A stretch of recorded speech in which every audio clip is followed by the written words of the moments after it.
Listen, the fact that Deontay Wilder was the heavyweight champion of the world for 5 years, doesn't matter who you're beating, he beat his mandatories. I've never in my life seen anybody who's the heavyweight champion of the world more disrespected than what I've seen Deontay Wilder disrespected over the past 8 months. Like, they're making it seem like Deontay Wilder is a nobody. The guy had such a high knockout percentage, 10 successful title defenses. He beat the people who the sanctioning body put in front of him. What did you want him to do? So many people have lost the first time in boxing. You can go back to Joe Louis in 1936 when he lost to Max Schmeling, comes back and defeats Max Schmeling and rectifies the law. There have been cases. Tommy Morrison got blown out by Ray Mercer. 20 months later, comes back, beats George Foreman to become the heavyweight champion of the world. But I'm pissed off that people have disrespected Deontay Wilder. The people in the UK support UK fighters.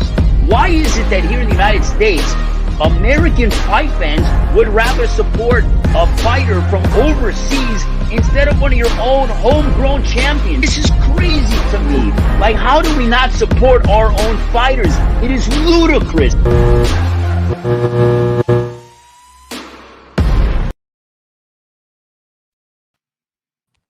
What is good, Danger Zone Boxing Talk? It's your boy BC Left Hook here as always with my co-host Twine, B Livity, Twine the Divine. What's up, Brody? We're gonna get into some boxing. Let's jump right into it. Fight announced between Gervonta Davis and Rolly. A lot of reaction to this fight that I've seen in the boxing world. Most of it favoring Gervonta by destruction. I'll get into what I think about the fight after Twine. I'm going to kick it over to you and let you give us your opinion. What do you think about the announcement of this fight? I'm actually happy about it. I won't say I'm super excited as far as what I think the outcome would be, but I think it's going to be an exciting fight for as long as it lasts. These two definitely have bad blood towards each other, and which is weird considering they're both under the same stable, both being under the Mayweather promotional banner. So I think it's definitely an interesting fight that got made. Both being in the same weight class, I thought they would have tried to string this one along for a little while before happening, but I guess they wanted to get Tank in or both of these fighters in before the end of the year. Everybody else at 135 seems to be tied up for the moment. We'll speak more on that later. But I actually think this is a good fight. It's going to be an exciting fight for the fans. Someone that has probably who's considered to have equal power to Tank Davis in that division. Rolly's actually on the big side for 135 as well. And will be the bigger man coming into the fight. So I'm interested to see if we get the all-out brawl, the all-out war that I'm expecting, which I think it will be. It's definitely not going to be anything technical with Rolly in there. So I'm interested in seeing the strategy and game plan from Gervonta Tank Davis, or is it going to be an all-out war?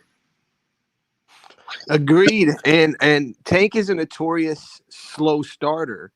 I'm interested to see if Rolly tries to take advantage of that and try to jump on him early. I agree with you. I think this is going to be one of those fights where there's not going to be a whole lot of technical skills witnessed, but I do believe this is going to be one of the most exciting fights of the year. I can potentially see multiple knockdowns in this fight. And you're right, Rolly has the power to drop Tank. He's one of the guys in that division that is a heavier puncher. And he does have that ugly, brawling style. He's not great fundamentally. But when you're getting bullied around the ring and you're getting leaned on and laid on by a naturally bigger guy, and I do think Rolly pushes the limit to make this weight class right now. I think he'll blow up on fight night, though, and be the naturally bigger man in the ring. And you do all that laying on him. You're wrestling with this guy all night. It could be troublesome for Tank. I, however, believe that skills do pay the bills, and between the two, Tank has everything in the arsenal. I do think that Tank will get clipped, and I think some answers about his chin will be answered. I'm like you, I'm not hugely excited about the fight. I'm not down on the fight in any type of way. I am very interested in seeing it. I still think Tank gets it done. And I think he's going to continue his uppercut streak. I think he's going to catch him on the inside with one of them short, crisp uppercuts and finish the job. I definitely could see that happening. Nobody's necessarily praised Rolly for his defensive stalwart. So there's definitely going to be a fight where he gets tagged, where both of the fighters are going to get tagged. As you said, Gervonta's a slow starter. He's been touched up in a lot of fights before finding his groove. And, Rolly gets off to a fast start, applies the pressure, and, is letting his hands go. It could definitely make it an interesting night. Agreed. If Rolly was a little more technical, there's some things that he could really take advantage of in this fight. Reach. If Rolly was the type of fighter that fought, more from mid-range to distance, his reach would come into effect. The problem is Rolly's not that guy. Rolly's going to go to make it ugly. He's going to get on the inside. He's going to wrestle around. I just think at some point, because Tank is the shorter man and Rolly's bringing the fight to him, that on the inside that he's just going to have the advantage where, Rolly gets wild, and he doesn't, once he starts getting in these exchanges and he starts throwing his arsenal, his defensive responsibility goes out the window, and I think he's going to get caught, clipped, and knocked out. I definitely agree. Gervonta definitely has the technical advantage. He's been he had a great amateur background, so I think he'll definitely be able to handle whatever pressure Rolly brings as far as positioning and putting himself in position for those uppercuts and overhand lefts that he's known for. So I'm definitely expecting a spectacular fight as far as entertainment value. Just big up to the Floyd Mayweather for bringing these two together sooner than later as well. You can't see the fights between the big four at 135 you want to see necessarily. So, we are at least getting something entertaining in the meantime, and we'll see what pops off early 2022 for all these guys at 135. Do you think that this is kind of maybe Floyd throwing Rolly to the wolves to try to get a fan favorite type knockout for Tank, to get his name even out there even further for the casuals?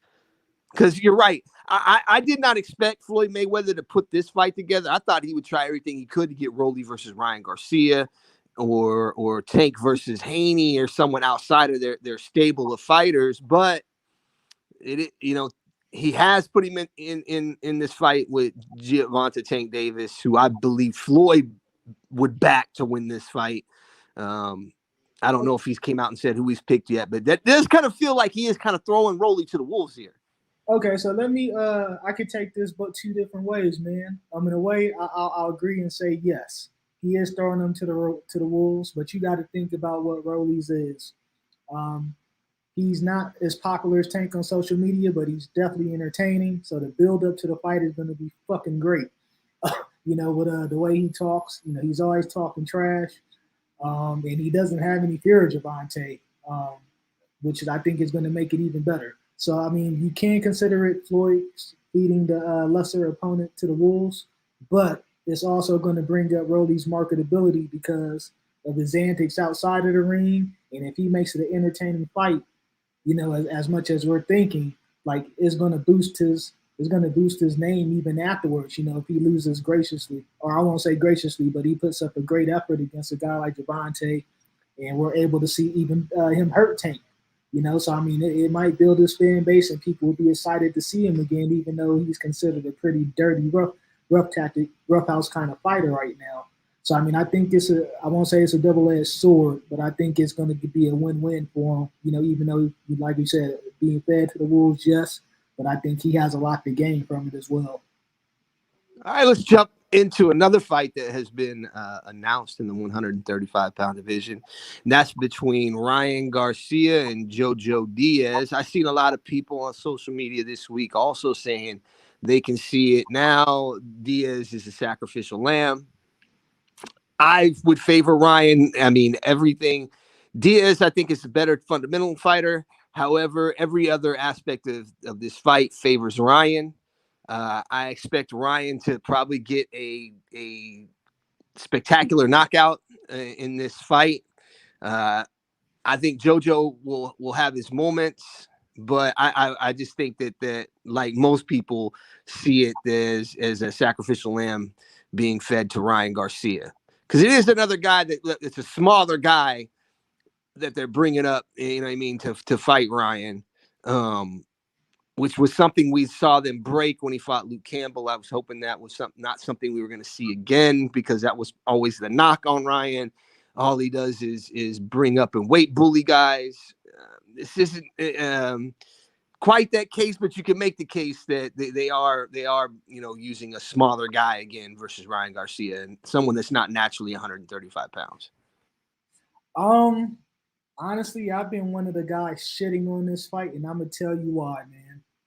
This is the second time we've had either one of these guys, somebody from the Golden Boy banner, duck their shot at being a mandatory title shot, or having a mandatory title shot against Devin Haney. And so it's kind of upsetting to me. I think I may have mentioned this before, but, you look at it, if Ryan Garcia wins, we'll have the possibility of somebody saying he's a two-time interim titleist. Like, where the fuck does that happen? I'm kind of in agreement with Bill Haney, Devin Haney's father and trainer. Either shit or get off the pot, man. And, I'm disgusted that this is happening. I know it's an in-house fight and easier to make, but they're both between Haney and the other two fighters from Golden Boy, Diaz and Garcia. This fight could have been made, if Ryan Garcia pulls out what people are expecting to be a victory for him, maybe we'll finally get him to see that fight against Haney, but he's actually frowned upon it already. So I don't think he really wants to fight with Devin Haney. And I kind of disagree with you as far as the outcome. I'm actually favoring Joseph Diaz. He may be the smaller guy naturally, but Ryan Garcia fights mid-range. He's not a guy that necessarily going to be a roughhouse or doghouse fighter. And I think Joseph Diaz has the intangibles to make Ryan Garcia very uncomfortable in that fight. What's left to be seen is how Jojo can handle the power. I've never seen Jojo Diaz hurt in a fight. He struggled with weight at 126 and 130 in the past, so maybe 135 is his natural weight despite being the shorter opponent. And I'm actually expecting Joseph Diaz to bring the fight to Ryan Garcia. I don't expect him to let him sit up there in mid-range and set up that big, southpaw, the big left hand. Yeah. So I don't expect Joseph Diaz to allow him to do that. I think he's going to crowd him. He's going to outwork him. Joseph Diaz is known for a high output, a high work rate. We've seen him in there against guys that are actually better boxers than Garcia, technically, or even with footwork. Ryan Garcia is not necessarily moving around boxing. He's pretty stationary. So I'm actually favoring Joseph Diaz, and I don't think Garcia wins the decision. I see him winning, if anything, having a puncher's chance. So I'm favoring Joseph Diaz stylistically in this fight personally. Okay, that's a bit surprising, and I could see that. I just X's and O's, man. That's X's and O's. You know how I do. That's X's and O's. Yeah, I get where you're coming from, because I agree. Jojo Diaz is better fundamentally than Ryan Garcia. Ryan Garcia still has a ton of flaws. He still comes in on a straight line. He still keeps his chin up in the air, just inviting you to punch him in the face. But I think that he here in this situation, I don't know. Something's telling me Ryan's going to win this fight. Hopefully that him winning this fight will finally get him in the ring with one of the world champions. overdue, in my opinion. I think they should have really, as you said, I mean, what's the point of defending these interim straps? It didn't make no sense to me. I thought you want them to get in line to fight for a world title, but I'm not a promoter either. All right, so moving on, there was some news that one Richard Schaeffer has signed Badou Jack and Regis Prograis. What do you think about this move? I think it's a pretty interesting thing. We've seen Richard Schaeffer launch these off-brand promotional banners before.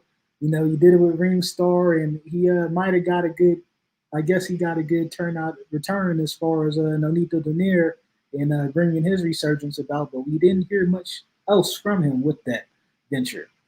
So right now he signed Regis Prograis and Badou Jack, but I mean, I think if anything, this may I won't say it benefits either guy. You know, it may be a benefit because Schaeffer's background without Heyman and PBC promote the PBC managerial banner.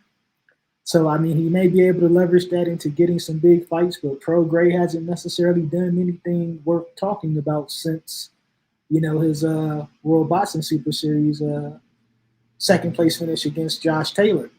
As far as Badou Jack, he's supposedly moving up to cruiserweight now, which I don't necessarily see. But I mean, he has the skill set to do well, but I just don't know how he'll handle the weight. You know, going from 160 to 190 is kind of crazy. I know Badou Jack is doing this with the ambition of fighting in Dubai, which is his second home, which he considers second home now. So, I mean, it's left to be seen what will happen. They actually won a purse bid yesterday for the John Real Casimiro fight. That's going to be interesting to see if that card even comes out because they put out a purse bid of, $105,000. And I don't think Casimiro is going to take that fight. So it's going to be some crazy things that may happen. I mean, I don't want to see John Casimiro lose his belt that way by having to vacate because of a low-ass purse bid. You know, they were actually supposed to be negotiating longer, but his opponent's team pushed for it to go to purse bid. So he ruined the money for pretty much everybody involved in the fight, including himself. So I don't understand that one. And he got lowballed, both fighters. So, I mean, it'll remain to see what happens, what kind of platform they're on. These are things that haven't been mentioned or, Schaeffer hasn't spoke on. I don't know if he's going to be able to link up with Showtime. What network? Is it going to be a new streaming platform or what? So, I mean, hopefully it doesn't fizzle out like Ringstar. He does have the big name guy at 140 in Prograis, but, I don't know if Prograis necessarily done anything to put himself in position for there was talks of him fighting Mikey Garcia, which I think is still going to be a possibility next year once the Zone knows their budget for the upcoming year. But that fight, they weren't able to make the fight this year because of the money. So who knows if that will improve in the next year? And we just got to keep our eyes open for it. Agreed. I don't know how it benefits either man at this point. We'll see moving forward. Good luck to them both. Prograis, of the two, for the casual fans, I will say this: a thriller event, regardless of what we thought of the outcome and how it clearly looked like the guy was looking to get out of the fight. The casual fans did love that fight. I had talked to a few of them, and they were talking about they'd like to see that guy again. We'll see how it pans out. All right. So finally, we are at the moment I think everyone here has been waiting for, and that is Wilder, or I should say Fury versus Wilder 3, a fight that we know has been in the works since Deontay Wilder was stopped, taking his first loss, giving Tyson Fury the WBC World Heavyweight Championship and retaining the Ring Magazine Lineal Heavyweight Championship. I have said often since the outcome of the second fight that I thought Fury won the first fight. I thought that he obliterated him in the second fight. I really didn't see the need for an immediate rematch in the third fight, but we're getting it. All earlier on, I was very one-sided towards Tyson Fury winning this fight. I was like, there's just nothing I can see that Deontay Wilder can do to win this fight. I've seen the workout videos, and granted, in the videos he looks tremendously better fundamentally. Looks good. Looks like he's doing the things you want to see from him. While on the other hand, if you look at social media, it can appear that Tyson Fury's mind's not been in this rematch. He's talking about being a trainer now, wants to train Joshua to beat Alexander Usyk. After Usyk won the straps, he basically let it be known, I have no interest in fighting Alexander Usyk. So throwing out, whether or not that's fodder or not, this trash talk, as some people might speculate. I don't know. I'm not sure his head has been in the fight. Now he's been talking a good game the whole time, saying he owns Deontay Wilder, he owns his soul. He rightfully pointed out all the excuses that Wilder has presented since losing for the first time. I just don't know if his head's in the fight. Before I give my prediction, I'm gonna kick it over to you. I'm gonna let you, talk about what you think. How did you like the build up to the fight? And I'll let you go ahead and give your prediction on the fight, and then I'll give mine, and then we'll close out. I mean, I think the buildup has been kind of lackluster, and I guess because these guys have fought 2 times already, what more can they fucking say about each other than talk about the previous fight? And, we've seen the same repetitious stories over and over about Deontay's excuses for the fight and, what's happened in his camp since then. So, I mean, they kept, we can only hear that so many times. It's been fucking, 19 months since they last fought, and it's been the same discussion. So, I mean, I feel like the buildup was lackluster until this week, actual fight week. We've seen a lot of animosity between the camps. They couldn't do a face-off at the final presser. They didn't do a final face-off at today's presser, but there was a lot of jawing between the teams on stage and even backstage. With both of them flipping each other off and, talking about each other's moms or whatnot. So, I mean, the buildup was mainly left to this week. And, if they didn't build up any more buys this week, who knows? I see a lot is being made about the weight differential again. Deontay's legs weren't necessarily under him in the last fight where he came in at, I believe, 233. He actually came in bulkier at 238, which is the biggest weight of his career. I'm not sure if I necessarily like him that big, but I don't have a problem with it because he had 19 months to work to build that weight up. So I think he's adjusted to it. He's possibly adjusted to it good. He's a lot more muscular in the upper body. I don't know if it's in the legs as well. I couldn't necessarily tell, but he's definitely a lot bulkier in the upper body and the shoulders and then the chest. He mentioned during the weigh-in that he's bench pressing 350 pounds now, and in case Fury tried to smother again and weigh down on him and lay on him. He feels like he's better prepared for it now as far as being at that weight. So those are some things I'm actually going to pay attention to a lot in the fight to see if Deontay still has his explosiveness or speed at with this amount of weight, especially being top heavy. It didn't look good in the last fight, and he's always been a smaller fighter. So I don't know if it's going if that affects anything from him as far as power, speed, mobility. His balance hasn't necessarily been the best already. So we'll see what the weight does. But I definitely agree with your point. I don't feel like Fury was into the fight mentally. This week, he's looked like he's been mentally in it as far as the build-up and, the final build-up and weight, until the day of fight night. It seems like he's been a lot more in tune and ready. But, over the previous, since I guess the fight was postponed originally because of COVID and, the change in date and, the arbitration and all that.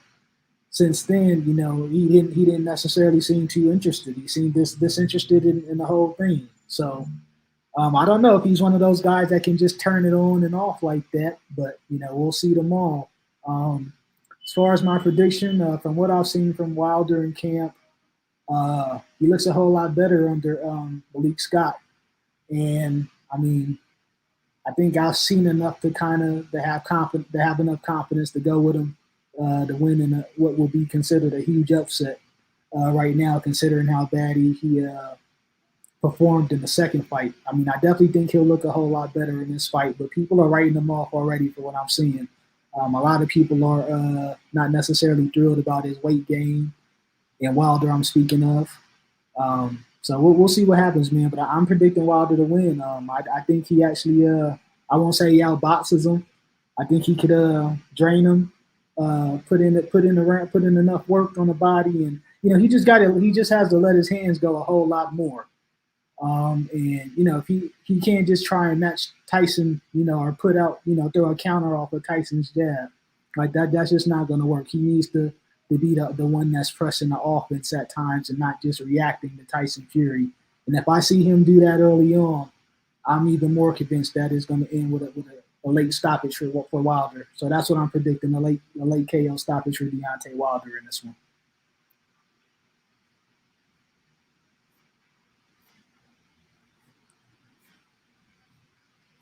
We seem to have lost Malachi.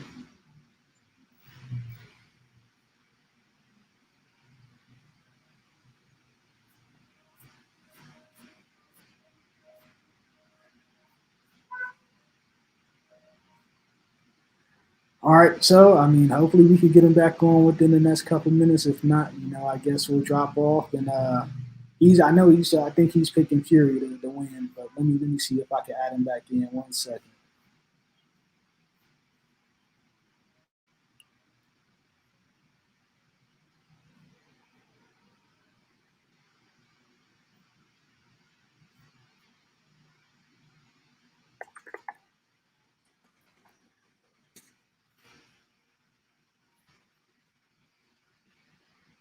All right, we're having some difficulties right now. Let me see if I can add Malachi back in.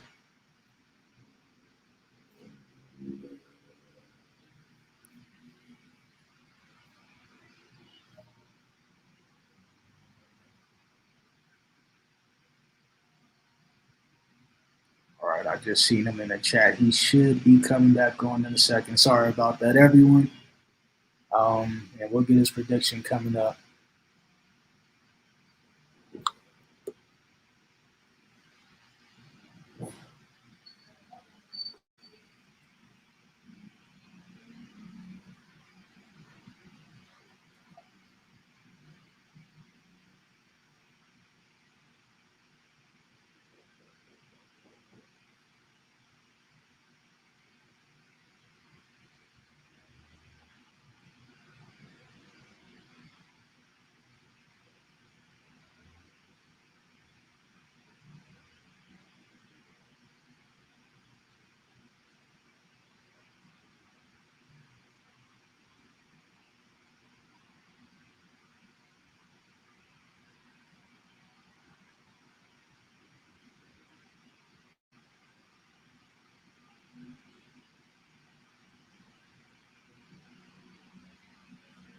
All right. So yeah, I guess Malachi isn't able to get back in, but he told me to leave his prediction. He is picking Fury by stoppage. So sorry about the technical difficulties, but we'll definitely be back next week to do a quick review of this card. Possibly after the fight, we'll be amped about the fight. So we'll probably get on tomorrow or early next week to do a review of the fight.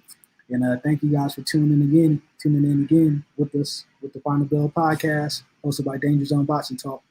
On behalf of my boy Malachi, I'm trying to be Liberty. See y'all next week.